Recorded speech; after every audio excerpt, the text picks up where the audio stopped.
दुःखेष्वनुद्विग्नमनाः सुखेषु विगतस्पृहः वीतरागभयक्रोधः स्थितधीर्मुनिरुच्यते।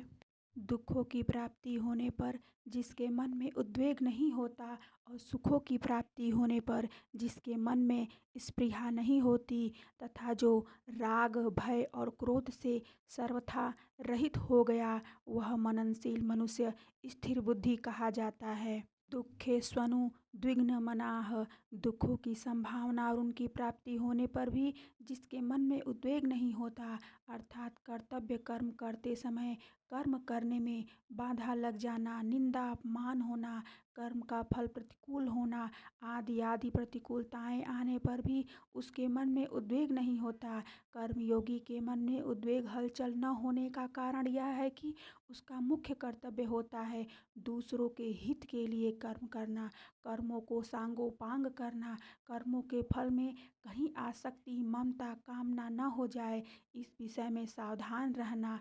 ऐसा करने से उसके मन में एक प्रसन्नता रहती है। उस प्रसन्नता के कारण कितनी ही प्रतिकूलता आने पर भी उसके मन में उद्वेग नहीं होता। सुखेषु विगत स्पृह सुखों की संभावना और उनकी प्राप्ति होने पर भी जिसके भीतर स्पृहा नहीं होती अर्थात वर्तमान में कर्मों का सांगोपांग हो जाना, तत्कालिक आदर और प्रशंसा होना, अनुकूल फल मिल जाना आदि आदि अनुकूलताएं आने पर भी उसके मन में यह परिस्थिति ऐसी ही बनी रहे, यह परिस्थिति सदा मिलती रहे, ऐसे स्पृहा नहीं होती। उसके अंतःकरण में अनुकूलता का भी कुछ असर नहीं होता। वीतराग भय क्रोध संसार के पदार्थों का मन पर जो रंग चढ़ जाता है उसको राग कहते हैं। पदार्थों में राग होने पर अगर कोई सबल व्यक्ति उन पदार्थों का नाश करता है उससे संबंध विच्छेद कराता है उनकी प्राप्ति में विघ्न डालता है तो मन में भय होता है। अगर वह व्यक्ति निर्बल होता है तो मन में क्रोध आता है।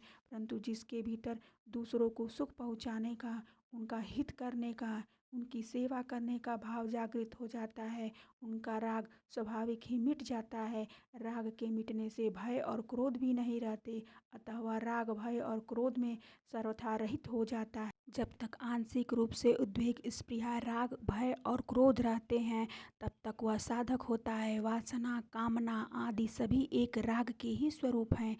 केवल वासना का तारतम्य होने से उसके अलग अलग नाम होते हैं।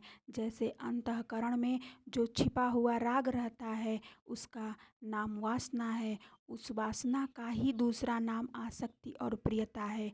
मेरे को प्रिय वस्तु मिल जाए ऐसी जो इच्छा होती है उसका नाम कामना है। कामना पूरी होने की जो संभावना है उसका नाम आशा है। कामना पूरी होने पर भी पदार्थों के बढ़ने की तथा पदार्थों के और मिलने की जो इच्छा होती है उसका नाम लोभ है। लोभ की मात्रा अधिक बढ़ जाने का नाम तृष्णा है।